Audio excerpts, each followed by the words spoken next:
so we are here now to hear from our team from Doses of Mimosas.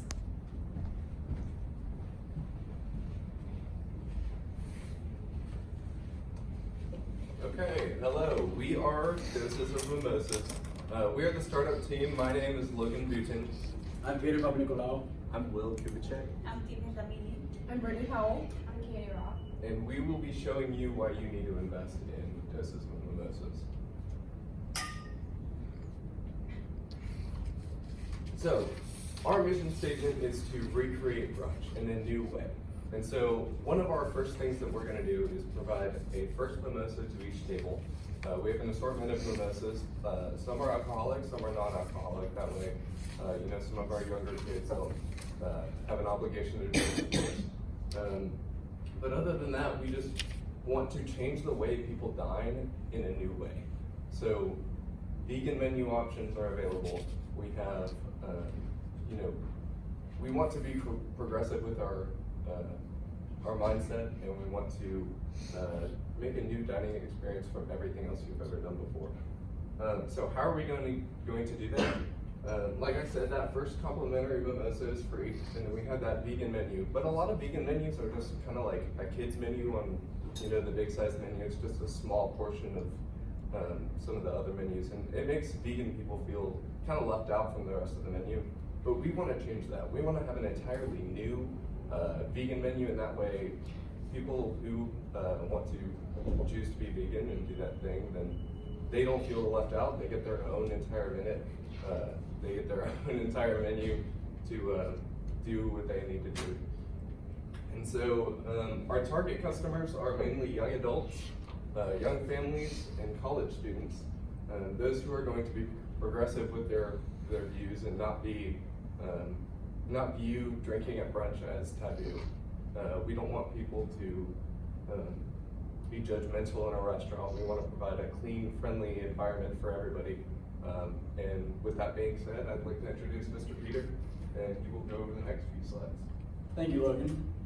Hello everyone, my name is Peter, and I'll be discussing the competition that we have for our restaurant and also the industry with which we are placed in. So, first off, there are two main differences between our restaurant and the opposing restaurants that we are, competing against. One, the service. We are devoted to having the utmost service for our people and our clientele. We will make sure that everyone who comes into our restaurant is extremely welcome. We will make sure that we provide the best dining experience possible for our clientele. We have an amazing atmosphere as well. When you walk into a restaurant, you shouldn't feel you should not feel as if you're not welcome there. We provide an extremely welcome atmosphere, and also quality. We provide an extremely well-qualified assortment of foods and drink as well. However, the competition, they're unfriendly, they're basic, and they're rushed. Our competition mainly composes of different brunch places in and around the Chicago area, and if we decide to go national, different local brunch places in each different city. So the problem with other brunch places is that they're all similar. However, our brunch restaurant is something that you guys have never seen before and something that other people have never seen before. So this will provide our clientele with a new experience and a refreshed dining experience as well. The industry. So our industry with which we're placed in is a chain restaurant, which means that we compete against restaurants that offer fast food service and quality food service. Our niche within our industry is a full service restaurant, which means that we have waiters, waitresses, and we provide the food for you and deliver to you. And according to the NAICS, which is the North American Identification Classification System, our number is 72211A, which means that, which is just the number that identifies our restaurant for other people. So when recording business transactions and other items such as that, that is the number with which you use to research us. Now I'd like to pass it over to Will. Thank you. Thank you, Peter. So I'm going to be talking about our industry activities. In our industry, the companies, the franchises, and the chains all provide full service wait staff, and so they're bringing your food to your table and picking it up after they're done. And some of the foods that they serve are American style, Italian pizza, and seafood, and varied menus like brunch. And now our major competitors are Darden Brands, which owns 5.5% of market shares, and that is Olive Garden and a few other restaurants. Bloomin' Brands, which is Outback Steakhouse, they own 2.5% of the market shares, and also Longhorn Steakhouse. Brinker Brands, which owns Chili's, they own 2.2% of market brands, and finally Cracker Barrel alone owns 1.7% of the market share. Now, going on to our external influencers, and that's stuff we cannot control in the market. And obviously weather. If there's a tornado outside, no one will come and eat at our restaurant. Consumer spending, that means as the unemployment rate rises, people are less likely to come and eat out at our restaurant. Consumer confidence goes along with that, and that is as the economy rises, people are more confident to go out and spend their money on food. The healthy eating index is when we learn about how our company and future, how we learn about our healthy eating options, and people are less likely to go out and eat junk food. So that's why we provide healthy and great eating options for us. And then household earnings is the higher the household or the wages earned, people are more likely to go out and eat. So those are our external influencers. Now our financial information for our chain restaurant industry is the revenue is about $145 billion. The profit is almost $7 billion. Our annual growth from 2014 to 2019 is 3%, and our suggested future growth from now to 2024 is 1.4%. And now here's T-Day. Thank you, Will. So I'll be looking at the growth potential and what is 5 forces of analysis. So as you can see in the graph, the percentage growth in the food service industry has been increasing over the past few years. And there's a 3.2 predicted annual growth, which shows a positive outlook for the food service industry we're breaking into. Now, what is 5 forces analysis? The first one we'll be looking at is threat of new entrants. Since it's the food industry, the threat of new entrants is strong because there's low levels of capital needed to break into the market. However, some entrants are discouraged to enter because of strict regulations regarding food and safety regulations. But because there's low entry and exit costs, there's still a number of restaurants willing to enter the food service industry. The next one I'll be looking at is threat of substitute products. The threat of substitute products is strong in the food service industry because there are many other similar restaurants selling the same food, and customers can always resort to home cooked food in case prices increase in the food service industry. Now the third one is existing competition. As Will has mentioned, there's very strong competition in the food industry, and hence it's very competitive, and it can get really rough competing in the food service industry. The fourth one I'll be looking at is the bargaining power of buyers.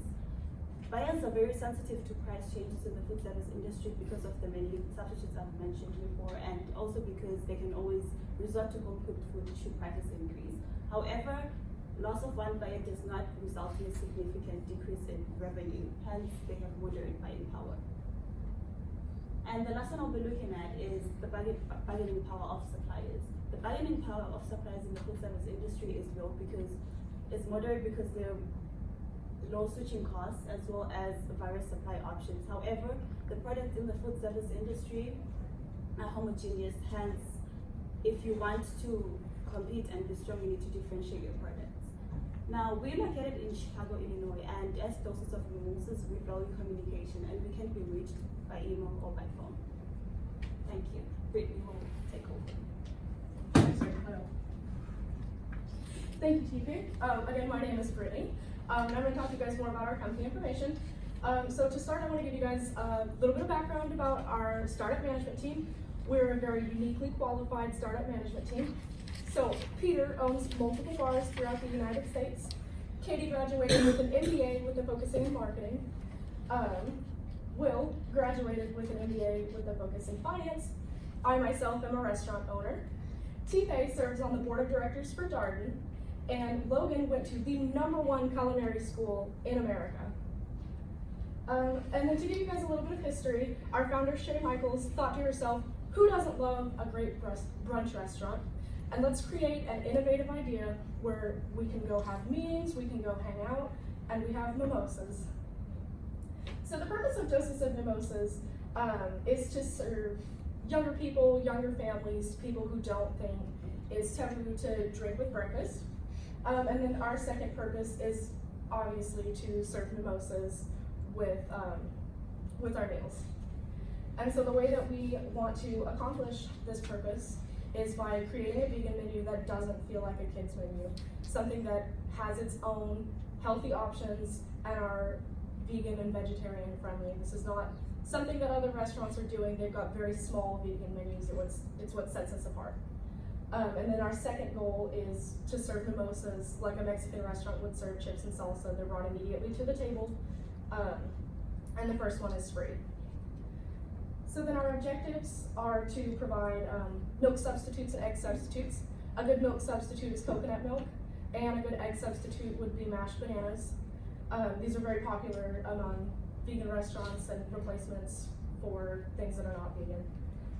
And then our second objective would be to serve alcoholic and non-alcoholic mimosas to diversify and broaden our audience. Then I will hand this over to Katie. Hey, thank you, Brittany. So I will be discussing our SWOT analysis, beginning with our strengths and weaknesses. One of our strengths is our financial situation. We work very closely with our vendors to ensure that we get the best prices. We also use multiple suppliers, so we are not as at risk of experiencing monetary losses. We also have a very strong marketing department. We have a strong brand site, and we have a high proficiency in social media and internet platforms, which builds our brand recognition. Our weaknesses would be our geographic location. Since we are based solely in Chicago, Illinois at the moment, then we are dependent on the social, political, and economic climate. So our opportunities include strategic expansion. We have specifically chosen areas that are high in tourist attraction and also are in popular breakfast spots. So next up, hotels. Yeah. And then we also have a positive industry growth. The United States food industry is projected to grow over the coming years. Some of our threats would be our industry competition, because Cracker Barrel and Darden restaurants will prove to be tough competitors. And then labor cost, as people choose or they promote higher minimum wage, then it'll make our labor costs rise. Our company executives all have extensive business backgrounds, so many of them have served on the board of directors for various chain restaurants, including Darden restaurants, Cracker Barrel, and Domino's. They also all have MBAs. In conclusion, we are a breakfast chain restaurant whose sole intention is to reimagine the way we view breakfast. So that whether that's with our exceptional service, with our extensive vegan menus, or with our complimentary mimosas. Now we open the floor to questions.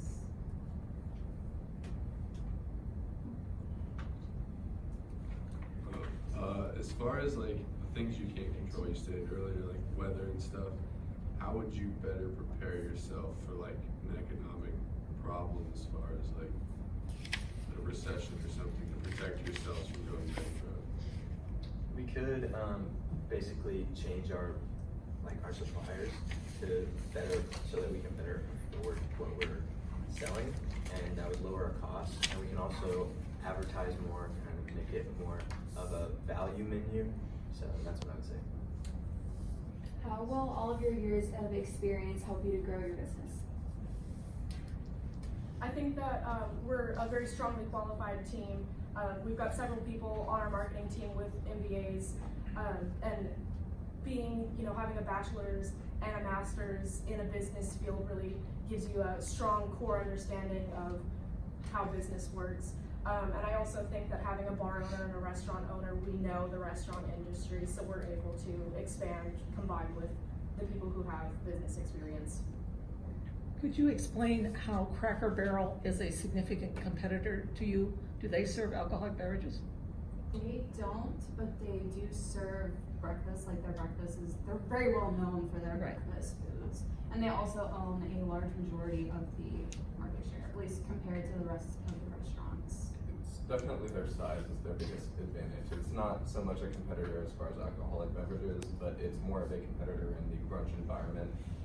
They don't necessarily offer a extensive vegan menu or anything like that. However, being such a large company and being spread out throughout the U.S., they have a lot of market share, and that's why if you put us against them, it's a close race. And to build off of that, Cracker Barrel also sells merchandise and products. If you go into a restaurant, they have half restaurant, half store, which obviously increases their revenues by almost twofold since it's double the size. So that could also become a threat eventually in the future.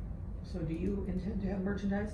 We do not at this moment, no. However, our marketing team is working on, sending out graphics, something like T-shirts, posters, different things of that nature, to kind of like get our name out there.